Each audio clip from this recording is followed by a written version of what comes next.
Amigos de centrodeportivo.com, ahora tenemos el gusto de hablar con don Javier Simán. Él es el presidente de ASI, Asociación Salvadoreña de Industriales, y también forma parte de la comitiva que ha venido con ANEP a entrevistarse con diferentes autoridades, políticos del gobierno de Estados Unidos y de diferentes organismos en Washington. Cuéntenos un poquito, resúmanos cuáles han sido los objetivos principales de su viaje, por favor, don Javier. Mira, básicamente hemos venido a visitar a diferentes autoridades para explorar las oportunidades y analizar los problemas que enfrenta no solo El Salvador, sino que la región centroamericana.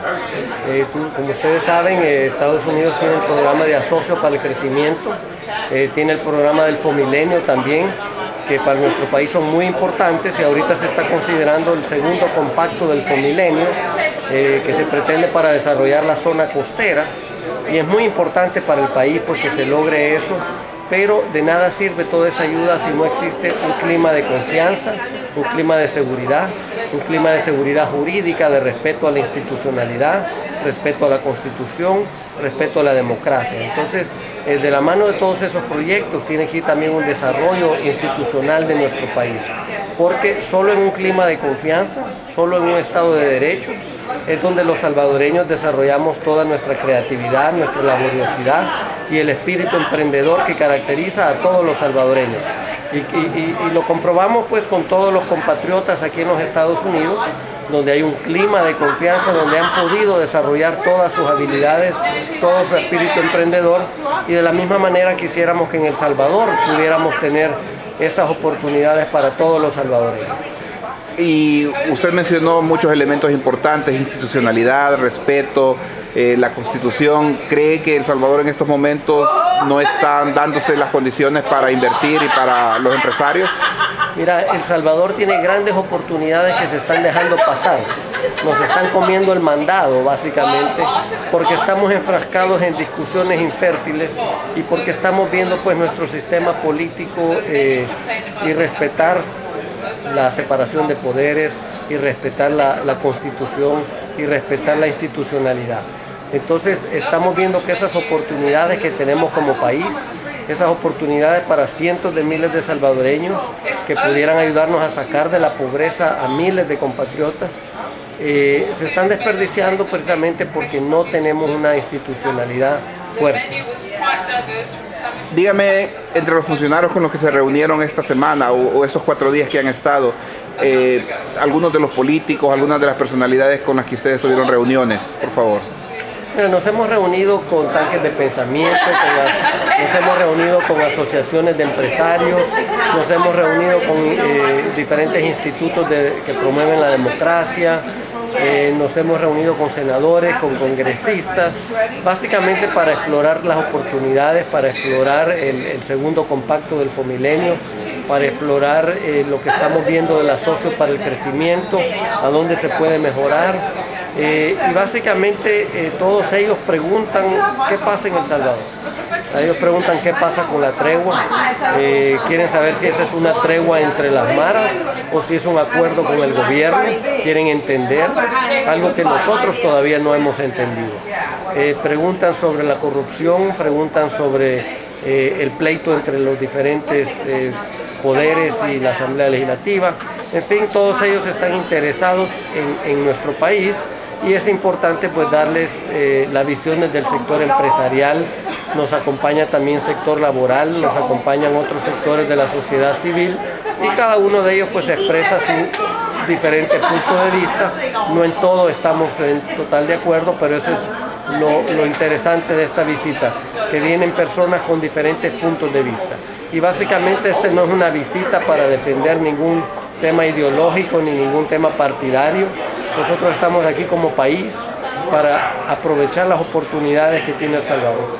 Le comentábamos o le preguntábamos al señor Dabov si es pura coincidencia que la semana pasada estuvo acá el doctor Norman Quijano del Partido Arena y esta semana vienen ustedes. ¿Desde hace cuánto tenían programada esta visita? Eso es definitivamente pura coincidencia, porque también han estado aquí otros funcionarios de gobierno.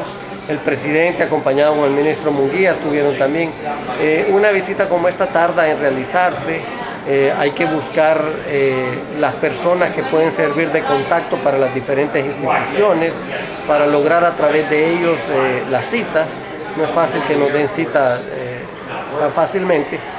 Entonces esto pues ha tomado mes y medio, ¿verdad? Entonces no tiene nada que ver con otras visitas que han venido a Washington.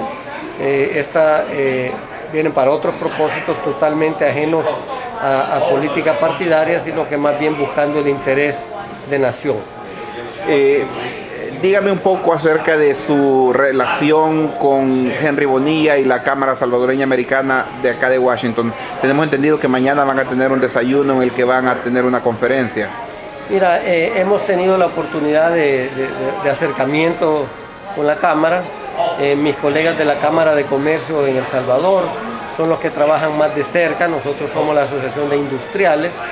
Ellos trabajan más de cerca con la Cámara aquí en Estados Unidos. Y mañana tenemos pues un encuentro con el sector de compatriotas, con los salvadoreños. Nos acompañará el embajador también, con quien ya nos reunimos en esta ocasión. Y esperamos pues tener ese encuentro para intercambiar opiniones sobre las oportunidades y los retos, los desafíos que tenemos como país. ¿Y qué le dijeron al doctor Rubén Zamora? Él acaba de ser nombrado hace como un mes aproximadamente como nuevo embajador de El Salvador ante la Casa Blanca. Pero el doctor Zamora comprende muy bien la situación de El Salvador, comprende muy bien los desafíos. Hay un tema en el que ya venimos platicando anteriormente, que ya hemos hecho visitas aquí a los Estados Unidos, es el tema del TPP. El TPP es un tratado que los Estados Unidos quieren darle a Vietnam, bajo condiciones más preferenciales que las que nos dieron a Centroamérica con el Tratado de Libre Comercio. Eso va a poner a El Salvador en situación de desventaja con los productos industriales que exportamos hacia Estados Unidos. Entonces estamos haciendo también gestiones, porque eso tendría un impacto aproximadamente, podemos perder 50.000 empleos en El Salvador si se le da a Vietnam preferencias sobre las que nos dieron a nosotros. Entonces, ¿cuál sería el objetivo? ¿Que El Salvador obtenga ese mismo TPP? No, el objetivo es de que no le den a Vietnam tratado con condiciones diferentes que las que negociamos nosotros en el CAFTA, ¿verdad? Está el tema de los TPLs, está el tema de la inmigración. Entonces, todos estos temas pues se ponen en la mesa porque son desafíos para nuestro país. Un tema que es controversial, ya pasaron más de 10 años, es la ley de integración monetaria o la dolarización de El Salvador. Usted que ha estado mucho tiempo involucrado en la industria, el comercio, objetivamente, ¿qué nos podría decir que la dolarización trajo? ¿Les ayudó? ¿Les afectó? ¿Qué rol ha jugado en el desarrollo de El Salvador? Mira, la dolarización tuvo sus efectos positivos y también ha tenido sus impactos negativos.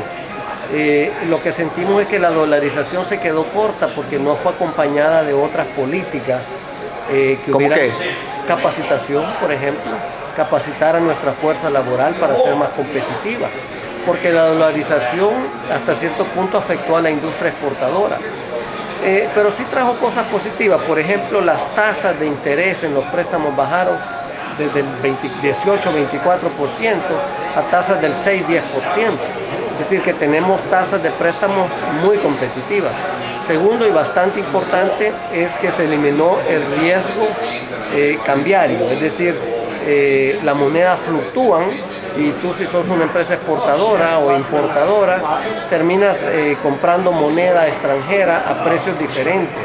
Esa fluctuación se elimina, le da una seguridad al inversionista que invierte dólares en El Salvador y puede retirar dólares del Salvador. Eso es muy importante porque le da una seguridad jurídica a los inversionistas extranjeros. Sin embargo, ha tenido sus impactos negativos, como es el alto costo de la vida, y eso, pues, como decía, se debió acompañar de otras políticas que nos permitieran al país mayor competitividad. La industria está afectada con un alto costo de energía eléctrica, con una gran burocracia, una gran tramitología. No hay ningún incentivo que facilite o que promueva las exportaciones, la industria. Entonces sentimos pues que la dolarización por sí sola se quedó corta. Sin embargo, desdolarizar es gravísimo. Es decir, no vemos que desdolarizar sea una opción. Eso nos puede llevar a una situación muy delicada, una espiral de inflación que pudiera afectar principalmente a la clase trabajadora. Díganos usted, también como presidente de ASI, El Salvador ha estado a la cola en cuanto a inversión extranjera directa por varios años ya. Y el crecimiento, nos comentaba el señor Cardenal, que va a ser posiblemente de 1.3 o algo así este año.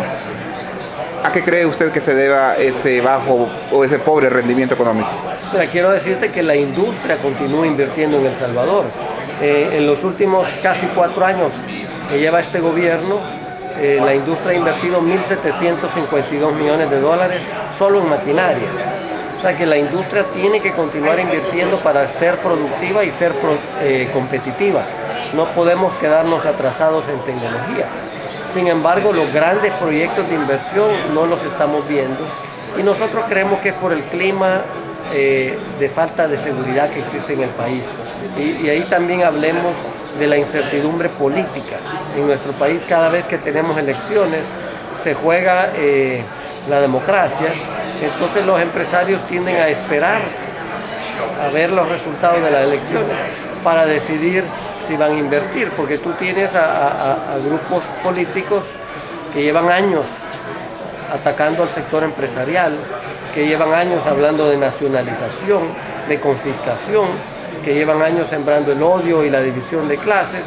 Entonces tú te preguntas, si llevan años hablando de eso, ¿qué van a hacer si ellos realmente llegan al poder? Entonces los inversionistas deciden esperar y por eso los grandes proyectos de inversión que pudiesen generar grandes oportunidades de empleo y desarrollo están detenidos por esa falta de clima de confianza. Por eso nosotros insistimos en la institucionalidad y el respeto a la ley, porque no debería importarnos quién llega al poder, siempre y cuando se respete la ley, la Constitución y la democracia. Nosotros escuchábamos o leíamos en un medio digital de El Salvador que un dirigente del FMLN dijo que los enemigos eran ANEP y Arena. Ese lenguaje inflamatorio, ese tipo de expresiones, ¿cómo afectan el pensamiento de los empresarios? Mira, lo primero es que hay que diferenciar. Las asociaciones empresariales no son partidarias políticas. Es decir, las asociaciones estamos agrupados por sector. En la ASI es el sector industrial. Mis socios, nuestros socios, cada uno tiene su propia preferencia ideológica, su propia preferencia política, y no es eso lo que nos une. ¿Y por qué cree que los vinculan a NEP con Arena casi siempre? Porque lo que está pasando es de que los que criticamos alguna gestión, en vez de contradecirnos con argumentos, tratan de deslegitimizarnos. Entonces atacan nuestra integridad. Tratan de justificar que nosotros estamos defendiendo algún candidato o algún partido político. Nosotros no somos títeres de ningún partido político, nosotros podemos coincidir con algunos partidos y de hecho coincidimos con varios en la defensa de las libertades, de la propiedad privada, de la libre empresa, de la Constitución, de la democracia, pero no por eso quiere decir que le estamos haciendo el trabajo a alguien más. Nosotros defendemos esos temas porque creemos que no puede haber progreso si no tienes institucionalidad y democracia. Eso está comprobado. Entonces, ¿de qué nos sirve a nosotros estar gestionando políticas industriales si tenemos problemas de nación más serios? Entonces, insistimos en que primero se aborden los temas de nación para que podamos luego nosotros llevar desarrollo y progreso a un montón de comunidades. Aquí hemos escuchado mucho hablar acerca del salario mínimo. Indudablemente el costo de la vida está altísimo en El Salvador y lo que el salario mínimo es a muchas personas no les alcanza quizás para subsistir. Pero cuéntenos desde su punto de vista como empresario, como patrón que tiene que hacer ese pago, ¿qué piensa usted del salario mínimo que se ha propuesto? Mira, antes que nada quiero decirte que nosotros sí estamos de acuerdo en que se revise el salario mínimo. Ajá. Lo que hemos insistido es que no se haga en forma caprichosa, solo porque el presidente dice, o que se haga por pura politiquería electoral. Siempre por esta época que vienen las elecciones se toca el tema del salario mínimo. Entonces nosotros sí estamos de acuerdo que se revise porque nuestros trabajadores están pasando por una situación económica muy difícil. Pero eso se tiene que aumentar en base a un análisis técnico y económico, no político. Esa es una decisión tomando en cuenta muchos factores que ya la Organización Internacional de Trabajo los ha definido. el costo de la canasta básica, la inflación, en fin, sí estamos de acuerdo que se revise. Existe el Consejo del Salario Mínimo en el que es tripartita, está el sector laboral, el sector gobierno y el sector empresarial, donde ya está acordado que cada 3 años se revisa. La última vez se revisó a iniciativa del sector privado. Hace 2 años se revisó el salario mínimo porque nosotros llevamos la inquietud al Consejo. Esta vez el presidente Funes lo pidió y nosotros estamos de acuerdo en que se revise. Sin embargo, ya se analizó en el Consejo de Salario Mínimo. El sector laboral y el sector empresarial estuvimos de acuerdo que en vez de un 10%, como sugirió el presidente, fuera un 12%, que es mejor. Sin embargo, hemos solicitado que se haga escalonadamente en 18 meses, es decir, 4% el 1 de junio, 4% el 1 de enero del 2014 y 4% el 1 de enero del 2015. Esto es importante, Jorge, porque tú no puedes afectar a una empresa inmediatamente, a 15 días, subirle 10%. ¿Qué efectos tendría hacer un aumento de una sola vez en vez de hacerlo escalonadamente? Es que eso, lo que tienes que entender es que el salario mínimo, si lo aumentas, genera desempleo. Porque el salario mínimo no le ayuda a los que no tienen empleo. Tampoco le ayuda a los que ya están ganando más del salario mínimo. Y las grandes empresas ya pagamos más del salario mínimo. Entonces, subir el salario mínimo, ¿a quién afecta realmente? A las pequeñas empresas. A los micro y pequeño y mediano empresarios son los que les causa un gran impacto. Por eso hay que anunciarlo con tiempo y decir, a partir de tal fecha, en enero va a subir, para que le dé tiempo de ir subiendo los salarios gradualmente. Así hace Nicaragua. Nicaragua avisa con 1 año de anticipación. Entonces le permite al empresario subir su salario gradualmente. Entonces quiero volver al tema que el salario mínimo no le ayuda al que no tiene empleo. Al contrario, le hace más difícil encontrar empleo. Y hay otro factor, Jorge, y es que 2/3 partes de la población económicamente activa están en el sector informal. Quiere decir de que no pagan AFP, seguramente no les están pagando ni siquiera el salario mínimo y nadie lo está auditando. Tú sabes que son 2.4 millones de salvadoreños en edad económicamente activa. Solo 750.000 están en el sector formal. Quiere decir que reciben pago contribuyen al seguro social, reciben fondos de pensiones, tienen acceso a la banca. 2/3 partes no tienen acceso a eso. Y antes de hablar del salario mínimo, deberíamos de hablar de que esas 1.8 millones de salvadoreños tengan acceso a atención médica, tengan acceso a un fondo de pensión y tengan acceso a banca privada, porque de lo contrario recurren a agiotistas, usureros, que les terminan cobrando 25% mensual. Conversábamos también acerca de nuevos impuestos y que eso le afecta a la industria y al comercio. Por ejemplo, hablábamos de FONAT y hablábamos de un nuevo impuesto de rayos X que usted me mencionaba por importaciones. Háblenos un poco al respecto, por favor, y cómo afecta eso las actividades de la empresa privada. Mira, sin duda todos esos impuestos son un costo adicional y nosotros como industria exportadora competimos con otros países que no tienen esa carga y que son más eficientes. Entonces en El Salvador estamos aumentando la carga impositiva, es decir, el pago de impuestos, pero la población no está recibiendo mejores beneficios. Es decir, estamos pagando más al seguro social, pero nuestros trabajadores no encuentran medicina, nos hacen esperar para una cita médica. Estamos pagando más impuestos, pero las carreteras están en mal estado, los puentes no sirven. Entonces toda esa deficiencia en nuestro país le resta competitividad. Entonces este gobierno ha sido muy efectivo en cobrar más impuestos, pero no ha sido efectivo en aprovecharlos. Está despilfarrando mucho impuesto, está gastando en cosas innecesarias en vez de orientar los recursos. Y por eso nosotros insistimos que antes de hablar de más impuestos, hablemos de que utilicen mejor los impuestos que ya estamos pagando todos los salvadoreños. Continuando nuestra conversación con don Javier Simán, presidente de ASI, Asociación Salvadoreña de Industriales, conversábamos que ustedes han tenido una relación positiva con diversos ministros del gobierno de Mauricio Funes. Por ejemplo, hablábamos del ministro de Trabajo, hablábamos también de del ministro de Obras Públicas, el señor Gerson Martínez. Cuéntenos un poco acerca de eso, por favor. Mira, las gremiales empresariales tenemos una muy buena relación con el gobierno. Con quien hay cierto distanciamiento, pues tal vez el presidente, porque no ha mostrado esa apertura con el sector privado. Tal vez nosotros sentimos que nos invita solo para tomarnos la foto con él o para cobrarnos más impuestos. Son las dos únicas veces que nos invita a platicar. Realmente no ha habido una relación directamente con el señor presidente, pero sí con su gabinete de gobierno, con todos los ministerios. Trabajamos de la mano en diferentes programas,